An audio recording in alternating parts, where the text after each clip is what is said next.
probably when I was 4 years of age, I realized one thing. I suddenly realized one day that I don't know anything actually. Don't know anything means I don't know anything at all. If somebody gave me a glass of water, I would be staring at water for 3 to 4 hours because I wouldn't know what is water. Well, I know I can drink this water, I can use this water, I know how to use the water, but I don't know what is water. Even today, with all the scientific exploration, we still do not know even one atom in its entirety. We know how to use it, but we don't know what it is. So if I found a leaf, I would be staring at it for 5, 6 hours. I would sit up in the bed staring at the darkness for the entire night. So my father, being a doctor, started thinking I need psychiatric evaluation. Yes. Because this boy is simply staring at something. So in this condition, they also sent me to school. My mother said, pay attention to the teacher. I went and paid attention. The kind of attention they would have never received in their life. Okay. What was that? Absolute attention. I'm just looking at them. So initially I understood what they were trying to say. After some time, I realized that they were only making noises. I was making up meanings in my mind. Hour after hour, teacher after teacher comes and makes all kinds of sounds and go away. So I stopped making meanings. I just heard the sounds. See, right now I'm speaking. I'm only making sounds. You're making up the meanings, isn't it? Language is a conspiracy between two people. Great. I just stopped making meaning and just very attentively heard the sounds, and it became very amusing, and a big smile spread on my face. They were not amused. Of course. So my education went like this. I just look at the teacher, I know his past, present and future, but I don't hear a thing that he's saying. 8 years ago, this school where I studied over 40 years ago or 45 years ago, they invited me for their 125th anniversary. Great. I said, please see, why me? Because I was not just a not good student, I was not even a student. I didn't even know what happened there. They said, no, our school has produced union ministers, our school has produced cricketing stars, film stars, you're the only mystic, you must come. I endorse with them. So I went. So I looked around, standing up in the quadrangle to speak, same oppressive buildings. And when I looked at this classroom, I suddenly remembered. I was around 12 years of age. One afternoon, the teacher is trying to get a response from me. These are times when 3, 4 days at a stretch, I won't even say a word, because when you don't know anything, what to say? I'm still paying attention to the world. Whatever I see, it catches my attention to such a point, I can't speak. So he's asking a question and wanting to get a response. 35, 40 minutes when he doesn't get a response, he holds me by the shoulder, shakes me violently like this and says, you must either be the divine or the devil. I think you are the latter. I was not insulted by this, nor abused by this. Till that moment, my problem is, what is this, what is that, what is that, what is that? I have a question about everything in the universe. One thing was clear to me, this is me. Suddenly this man confused me about this also. I looked at myself, what am I? Am I devil or divine? What am I? Because I couldn't figure it out. I closed my eyes and sat. Initially from minutes to hours it went. One day I closed my eyes and sat. I thought it's 25, 30 minutes. When I opened my eyes, there was a lot of people around me.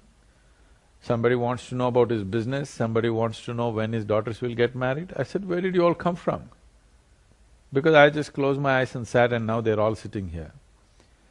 They said I was sitting there for 13 days. I didn't even realize, I thought it's 25, 30 minutes. So, life became more and more inward. Though I involved myself with the outside world to whatever extent I could, and I was very involved, I would say, but still I had a completely different world going within myself, which exploded into a very huge experience when I was 25. Since then, I'm just trying to share my experience with people. I've created because I was practicing yoga from 12 years of age. I used yoga as a method to transmit this experience. In a way, there is nothing which is not yoga. So I used yoga as a methodology to share this experience. So, the experience means, at that moment when I just sat there, I was dripping ecstasy in every cell in my body. And I realized you don't have to do anything for this. Every human being is just capable of this. On that day I thought, I will make the entire world blissful. So it's 34 years and I've become like this. I've touched a few million people, but that's not my idea of the world. My idea of world is 7.3 billion people. So I'm saying I'm one big failure. People say at the age of 25, you suddenly got some spiritual power or divine power at some hill space. What is that moment, how it happened, and what you felt at that time? I was in business. I was very successful, far more successful than most people would imagine in a short span of time. Half a dozen things I was doing and very successful with whatever I was doing. One afternoon when I had nothing much to do, I went up Chamundi Hill. I was in Mysore. So in Mysore city it's like this, if you have something to do, you go up Chamundi Hill. If you have nothing to do, you go up Chamundi Hill. I had nothing to do, so I went up Chamundi Hill. This is a hill which is very familiar to me. So I went and sat, I parked my motorcycle and went up and sat on a rock that was very familiar to me. My eyes were still open, I didn't even close my eyes. Till that moment, I always knew this is me, that is somebody else. I have no problem with that somebody, but this is me, that is somebody else. Suddenly I did not know which is me, which is not me. The very rock I was sitting upon, the air that I breathed, the atmosphere around me, everything had become me. I thought this lasted for about 5–10 minutes, but when I came back to my normal senses, it was about 4.5 hours. For the first time in my adult life, tears were flowing. Tears and me were impossible. As I said earlier, I was dripping ecstasy in every cell in my body. So I have a super skeptical mind. I'm somebody who has a billion questions about the entire universe. So when I ask my mind what's happening to me, my mind says, maybe you're going crazy. I just check with the closest of my friends, something is happening to me. They say, what did you drink, what did you take? So there was nobody to tell me what is happening to me. All I knew was, I have hit a gold mine and I don't want to lose it.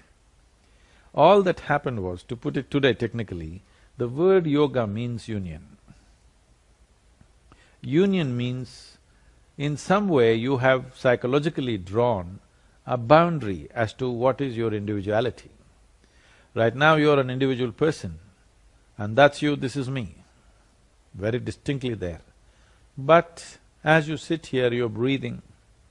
The boundary of your individuality is being broken by the breath. What the trees exhale, you're inhaling. What you exhale, they're inhaling. It's not just on the level of breath. When you eat food, what was yesterday earth, today becomes you, tomorrow becomes something else. Not just on that level, on every subatomic particle level, every particle in the body is constantly transacting. It is… individuality is an idea that we have created in our minds.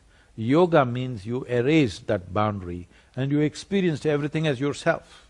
This is what the union means, from individual to a cosmic level. So on that day it just burst forth and I knew you don't have to do anything to make this happen. But still you have to do so many things to make people understand that. What actually inspired you to go for Isha Foundation and all that? It is just that I started sharing with people whichever way I could, in my own ways. Then a huge number of people gathered, then a place became necessary. I was very averse to forming an organization. So I allowed the physical freedom I had at that time. I motorcycled across the country, I did whatever I wanted. But as the number of people gathered and their longing was so strong, then we had to set up a place. So that is the point. Yes. And from there then you are going to places, you are expanding in America and all. I am not expanding. People's longing is drawing us, that's all. I have no business plan to expand. So you have some 1300 or 17 acre some yoga farm in America. What is that? Yes, in United States, there's a large center coming up now, and there's enormous interest in the West because the religions that have been taught to people cannot withstand three intelligent questions. If you ask three questions, the entire teaching will collapse. And we have come to a time where human intellect is sparking like never before. More people can think for themselves than ever before in the history of humanity. People raise questions in their mind and everything, heavens will collapse. So naturally, seeking truth has become… It used to be very much an Indian thing forever. Right from ancient times, this is a land of seekers. But today this longing to know has become everywhere because it is no more… you cannot rule the world by dogma. You have to… whatever logical questions they have, you must be able to answer them, you must be able to find solutions for them. Simply saying this is the way it is not going to work anymore in the world. I understand in Madhya Pradesh you are planning some 1000-acre yoga ashram and all that. No. I heard somewhere. It has been printed in the newspapers, I don't know where they got it. We have not asked for any land, we have no such plans. It's not that we are averse to doing it, it is just that there is no such request, nor is there… a government has said they can give it, or nor have we asked for it. I don't know where they imagined this. The Chief Minister happens to be your admirer, and that way he's gone to Coimbatore also with his wife and all for a 3-day break at your ashram. That's for his health reasons he's come, so… That way. Both for his health and for his spiritual requirement he's come, that's got nothing to do with his politics. Politics, no, of course, not politics. And in Rajasthan also recently visited, there's a lot of craze in the bureaucracy among the politicians, especially the lady Chief Minister. How this all happens? No, the thing is this, in the last 20 years, I have particularly focused on leadership because if a nation or the world has to benefit from anything, it's important the leadership is of a different nature. What leadership means is, you have the privilege of touching so many people's lives. When you have such a privilege, I believe that your hands must be super clean. You must be of a certain kind. If your work is important, it is very important that you work upon yourself. So I have been striving across the world to touch the leadership. In India, for example, about 14 years ago, someone very important in the country came and they went through the inner engineering program and they asked this question, Sadhguru, this is fantastic, what about the country? I said, see, I have a list of 2000 people in this country. You give them to me in the next 3 to 4 years. You will see the nation will change quietly without any noise happening about it. What is that formula? I'll come. So this is now 14 years, but we have touched about 42% of this. When I said leadership, I was not talking about prime ministers and chief ministers, because their term of leadership is very short, brief, 5 years, 10 years max, they're going. But there's another set of leadership which is solidly there for 25 to 30 years. The bureaucracy, the business leadership, the social leaders, if they change the way they look at life, if they change their own experience of who they are and what people are to them, things will change. So we have touched nearly 42 to 43% of these 2000 people we listed. And as a part of this, we have been touching political leadership also. So we've done these programs for Andhra Pradesh, to some extent for Madhya Pradesh, now to Rajasthan. We want to see the political leadership, the administrative leadership and economic leadership to go through a certain change within themselves. Because in their hearts and minds, if they become little more inclusive, everything could be done better. People are doing whatever they know best, this is how I see life. Somebody may think he's good, he's bad, but they're doing… that's all they know, so that's what they're doing. Unless you raise their experience to a higher level Unless you raise their intelligence and perception of life to a higher level, they will not do anything higher. So in this effort, we are touching the state governments and as many leaders as possible. You are talking of leadership, certain qualities. You met Vasundhara ji in Jaipur. How you rate her or evaluate her as a leader, not as a politician? See, she is a passionate leader. She is passionate about everything she wants to do. It is when an individual becomes very passionate and fiery about what they want to do, they also have to turn back and look if everybody is coming along. It's very important. So, that is one aspect. If she takes care of it, she can do a lot of things for that state. I think she's doing wonderfully in terms of education and many things. But this is not a state with too many resources or educational capabilities or business, because it's a certain kind of terrain. So I think they're doing the right thing in focusing on tourism. But the kind of tourism that is coming to India is very low-spending tourism, so it doesn't really benefit the people. All backpacking kind of tourism, they come, see the desert and they go back. So they have to raise the tourism to a different level where the best of the people in the world will come, so that the infrastructure and other things need to happen. I think they're working towards that. It is largely believed that you are the yoga guru of the Prime Minister Narendra Modi. I have not taught him any yoga. He's been practicing yoga from some other source. I don't know where he learnt it, but I have never taught him yoga. He's doing a lot to expand yoga, to popularize yoga in the country. How you… See, as a Prime Minister of this nation, being concerned about the well-being of the nation is his business. Unfortunately, in India, we have not seen a Prime Minister in that context. We are thinking they are supposed to do only economic policy, this, that. No, it is the leader's business to think of people's well-being. So he is talking about keeping your street clean, keeping your toilet clean, keeping your hands clean. For the first time, there is a movement. There he has put some film stars to activate people to wash their hands with soap. I'm saying this is all the concerns of a leader, because if the nation has to go ahead, how people live has to move ahead. So in the same context, about keeping your inner dimensions well, yoga is an important part. When so many tragic things are happening, like our children are committing suicide, so many things are happening, I think it is the business of the Prime Minister to see how well-being can be brought.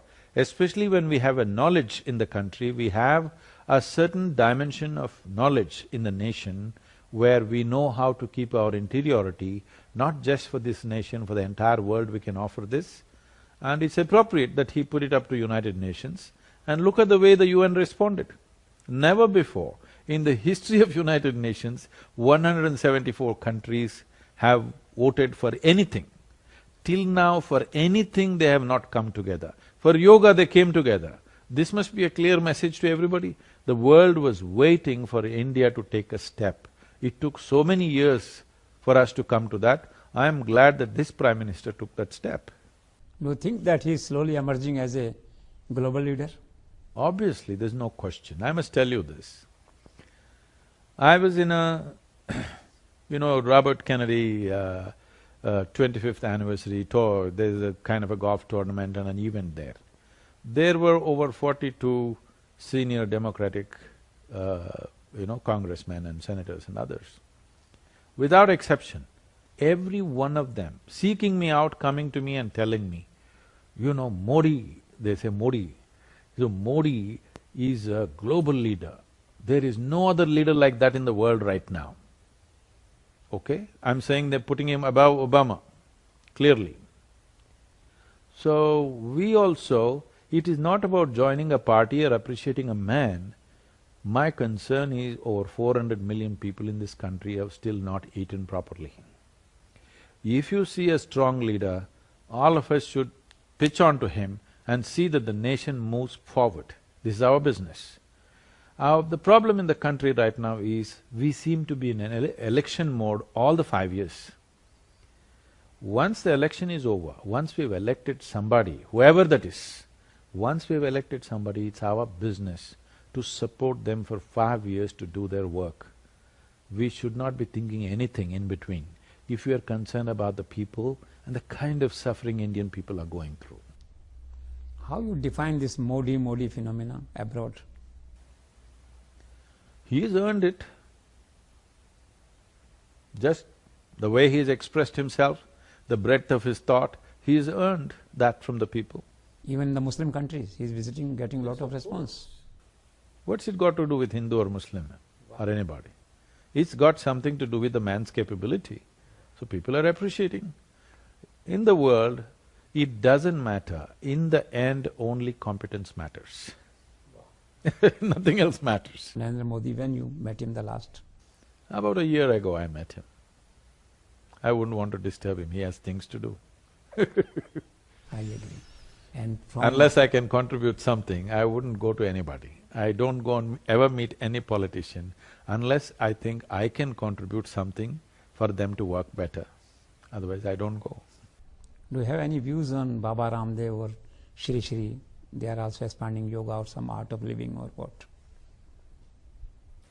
I'm too busy with what I'm doing. Where is the time for me to have views on other people? I agree. But do you feel that Babas or Dharma Gurus should enter into business? See, a success of a nation today is not determined by its military success or even political success. The success of a nation is determined by the success of its businesses. Within the parameters of the law, if anybody does good business, all of us must clap our hands. It doesn't matter who he is. If he's breaking the law, please take action. If he's doing things within the law, I think we must appreciate. Because Baba Ramdev was going around on a hired bicycle with a rented vessel with 50 kilograms of Chavanprash in 1998. In 2016, if he made his enterprise into a 5,000 crore enterprise, and that too not full-time, okay, he's only part-time looking at it. Full-time he's got something else to do, he's got his yoga to do. I think all of us should be proud of this. I don't know why we have trouble with this. So what special you are doing on this 21st June International Yoga Day? Visiting some UN or somewhere?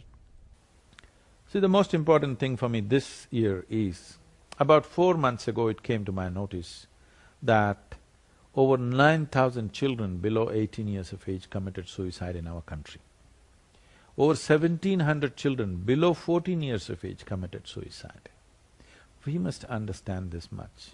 When our children start committing suicide, we must clearly know we are doing something very fundamentally wrong with our lives. Great. I want everybody, the viewers who'll watch your channel, to look at it this way. Suppose our children committed suicide in our home, a 12-year-old child. Can you ever become free from that in your life?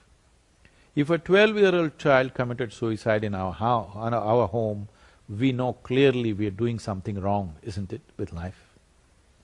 So it's happening in the nation and it's large scale. And one of the main culprits is the education system. Exactly. This education system, which was created to be in service of Her Majesty, we are still continuing the same thing and killing our children of all the things. A child is an exuberant life, a bundle of joy, a fresh life. If that life wants to take itself out, then we must understand we have not figured what is life. We have an education system where 98 is the passing mark today. When somebody is going on telling a child of 12, 13 years of age, if you don't get 98, you're no good, you're as good as dead, that's what he's doing.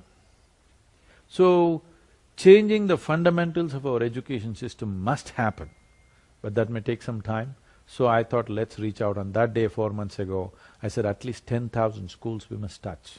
On that day, 10,000 looked like a big number.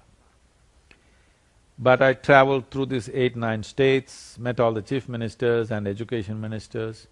They responded with enormous enthusiasm and they were deeply concerned about this issue. And today we are touching over 30,000 schools. Approximately somewhere close to 2 crore children between the age groups of 10 and 16 we are touching. The unique thing about what we are doing is, we trained 45,600 teachers of ours who are in turn training the teachers. So this yoga, which is a 20-minute protocol of Upa Yoga. Why Upa Yoga is, when you teach yoga, however innocuous it may look on the surface, that is, I am here as a living proof. When I learnt yoga at the age of 12, I was not looking for anything spiritual in my life. I thought it will give me physical prowess, and that's why I went for it. But it exploded in a different form after some time, after 12–13 years. So however innocuous a yogic practice may be, there is a spiritual dimension to it. So you cannot transmit yoga large scale to an unconscious population. When I say unconscious, when the child doesn't know this is what I'm getting into, it's not right to transmit in such large levels. So that's why we are teaching what is called as Upa Yoga, which means sub-yoga or pre-yoga. Now I know in normal language, almost all the languages uses the word Upa Yoga as something useful. This will bring a tremendous change in your body and in your psychological structure, but it does not have spiritual dimension attached to it. So this Upa Yoga protocol, which is 20 minutes, now we are training the teachers so that they can impart. This is becoming part of the 5-day protocol, 5-day 20 minutes per day protocol in all these schools. In many areas, we are also trying to involve the parents so that it continues at home. Let us see. I hope it gives them some relief. So Vidya initiative will take care of all the school reforms, education reforms? No, this is just what to say, right now they're bleeding, it's a band-aid. But this will stand with them in their life if they do the practice regularly, if it becomes a part of this. My fundamental goal is this: these are tools for self-transformation. Tools for transformation should not be in the hands of a guru or an organization or some kind of authority. It must be in the hands of every individual in this world. Today, everybody has brushed their teeth here because they have a brush of their own. If there was one Delhi government brush where you had to go and brush, probably they would go once in a year and brush. Because everybody has a tool to clean up their their oral cleanliness, they're doing it. Similarly, if they had tools to mental and physiological cleanliness, they would do it.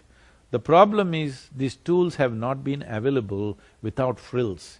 Now without frills, just as a technology, why I'm insisting it's a technology is, you don't have to believe in it. You don't have to like me for this. You just have to learn to use it. It's like your Samsung phone. You don't have to like the Samsung family in Korea. You don't have to believe in them. You just learn to use it, it works for you. This is how we are presenting yoga. This is why it's called inner engineering. You just learn to use it, it works for you. Doesn't matter what is your caste, what is your creed, what is your gender, it doesn't matter. You just learn to use it. So what is Isha Foundation doing for rural India? 70% of our activity is in rural India, but largely in southern India. We have not come to northern India in the rural capacity because of language. I still can't talk to you in Hindi. I can only say Hindi bahut kamzor hai. That much I've learned. Mahashivratri, I think you plan some big annual celebrations with people. See, the reason why Shivaratri happens, Mahashivratri happens the way it happens is, one aspect of it is, this is an acknowledgement to the Adiyogi who represents that day. Why is it important to acknowledge him? He is 15,000 years ago, he is the first one to bring this idea into human mind that if you strive, if you're willing to strive, you can transcend all limitations which are considered natural limitations upon the human being. For the first time, he brought you this idea, if you're willing, you can evolve beyond your present state of existence. This is very, very important. Otherwise, people will become fatalistic. So to bring that idea back to people in a live way, that is why that aspect. Another thing is, in terms of planetary position, because planet is revolving at a certain angle, not straight like this, because of this, on that particular day, the way the gravity or the upward pull of the moon and the sun works on that day is that there is a natural upsurge of energy in the human body. When that upsurge happens, it's very important you keep your spine erect. This is why they told you not to lie down on that night. So how to keep people up the entire night? So we have fantastic music, dance, meditation, everything going from evening 6 to morning 6, 12 hours, non-stop celebration, so that everybody sits up, alive, alert, allowing this upsurge to happen. Nature is asking you to be spiritual on that day, just make use of it. I think you are a wonderful combine of spiritualism and materialism when you travel into all helicopters and planes and hotels and bikes and all that, people say. So how you bullock manage? cart, I'll become a spiritual person. I also ride bullock carts, I love bullock carts. Really? Yes, I'm slowly abolishing all vehicles inside the ashram and bringing back bullock carts for people to move around, because we want animals, we want quietness and no engines roaring. So I love bullock carts also. But do you want me to come from Coimbatore to Delhi in a bullock cart? Then you will say I'm a fool. If I fly, then you say, oh, he's flying. What to do? Somebody comes and asks me, because I always, wherever possible, most of the time anywhere in the world, I drive myself. Because I believe I'm a better driver than most people. Oh. Yes, I am. Everywhere I drive myself because I like to keep my life in my hands and I drive better than most people. So somebody says, you drive your own car, what kind of a spiritual person are you? This is because people have come to a conclusion that spirituality is some kind of a disability. Wow. Wow. Spirituality is not a disability, it's the biggest empowerment that a human being can have. And why are you going in the car? In the ancient times, yogis used to walk. Then I said, you idiot, in ancient times everybody was walking, not just the yogi. People are curious to know, actually in the country, you are a sant, sannyasi or grahast? I'm grahast.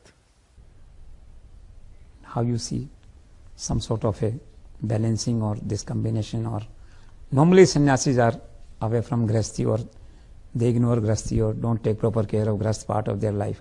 How you manage these two parts? I manage everything well.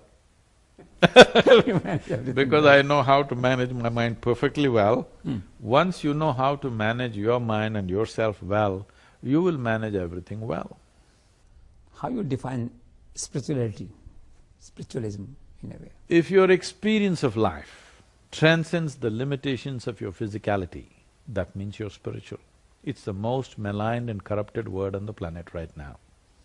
Spirituality does not mean looking up or looking down, it's about turning inward.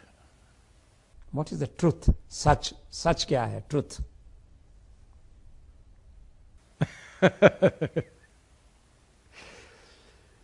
If truth is spoken, then it is no more truth. Wow. What is love? Pyar, prem, love. How you define love in this life, human life? If you… see, it's like this, a human being is aspiring for pleasantness of life. If your body becomes pleasant, we call this health. If it becomes very pleasant, we call it pleasure. If your mind becomes pleasant, we call it peace. If it becomes very pleasant, we call it joy. If your emotions become pleasant, we call this love. If it becomes very pleasant, we call it compassion. If your very life energies become pleasant, we call this blissfulness. If it becomes very pleasant, then we call it ecstasy. If your surroundings become pleasant, we call it success. How you visualize marriage, the institution of marriage, the act of marriage? See, usually we call a prison or a mental asylum as an institution. Marriage is not an institution. Wow. It is something Wow. beautiful when it happens between two people, they're married. Otherwise, they're in an institution, it's terrible. How you define death, the end of life? You want to know what is death? Some things you know best only by experience. Do you feel there is some Bhagwan, इंसान मरने के बाद कहाँ जाता है, ऊपर जाता है, कहाँ? ऊपर वाला. Some research or some… About Upar wala, first let's understand what's Upar. then Vala will come, okay? Is this planet round or flat for you? Really don't know. You don't know? I hear. Is planet that's all. round or flat? Yes, like It's this round. only. And it's spinning on top of it. And you are not sitting in North Pole, you are sitting in Delhi at a certain latitude. So when it is spinning and you're on a round planet, if you look up, you're invariably looking up in the wrong direction, isn't it? So, in Delhi when you look up, is it Uparwala? Or when you look up in Australia, is it Uparwala, I'm asking. So you don't even know what is Upar. Nowhere in this cosmos is it marked that this side up. You do not know what is up and down. You cannot know what is up and down. You are incapable of knowing what is up and down. Human beings are incapable of knowing what is up, what is down. In only relative practical terms, we'll say that is up, this is down. But you don't really know what is up and down. So, Vala, where does it come? How you visualize that Vala is the prevailing concept, or people think about See, Upar Vala. when you say it's a concept, you are admitting you made it up, right? Why is it that we are so eager to make up things? Why don't we come to this much sincerity in our lives? What I know, I know. What I do not know, I do not know. If you see I do not know, the longing to know, the seeking to know is a natural consequence in human intelligence. Once you have a seeking and a longing to know, knowing is just a question of time. But instead of seeing that I do not know, people have destroyed I do not know with their belief systems. Somebody believes this is God, somebody believes that is God. No. If you understand you do not know, the seeking will come. Then you will find what it is. One thing is clear, you and me did not create this existence, right? Because you're human, you're thinking a big human being must be sitting up there. Can I tell you a joke? Yes, please. Don't become so serious. Please. Please. This happened in New York City. A boy, 8-year-old boy came home and he had a very progressive mother. When she's so progressive, she's bound to be single. So, he came home and asked, Mama, is God man or a woman? She thought about all the political correctness of it, and the election is coming, it's going to be decided now, is it a man or a woman? She thought about everything, and then being a very progressive woman, she said both. Then he went into deep thought. After some time he came back and asked, Mama, is God black or white? She again went into all the racial consequences of this question, and then she said both. He again went into deep thought. Then he came back and he asked, Mama, is God straight or gay? He asked. Again she thought about all the consequences and then she said both. The boy jumped in joy, I got it, it's Michael Jackson. Okay. Do you have some faith or believe these stars, palmist, haath ki rekha, or it's only effort which make you success or failure? See, everything can have an influence on you. If you allow it, this glass vase sitting here can have an influence on you because it has its own reverberations. So definitely moon and other planets can have an influence on you. Do you know that on the days of Paurnami or full moon day and new moon days, people who are mentally unstable tend to become more unstable on those days? They do. All mental institutions take a lot of care on those days because people become much more enhanced in that. But do you and me become little crazy on those days? Don't. Why? Because you're a little more balanced. So similarly, the fundamental question is just this: what you're referring to as planets and stars are, inanimate things. This rock and soil. Should inanimate things determine the nature and destiny of human consciousness, or human consciousness should determine the nature of inanimate things. We should determine the destiny of what happens to physical things, not physical things determining what happens to us. It all depends where you are. If all you know is just your body, you're just one more piece of soil.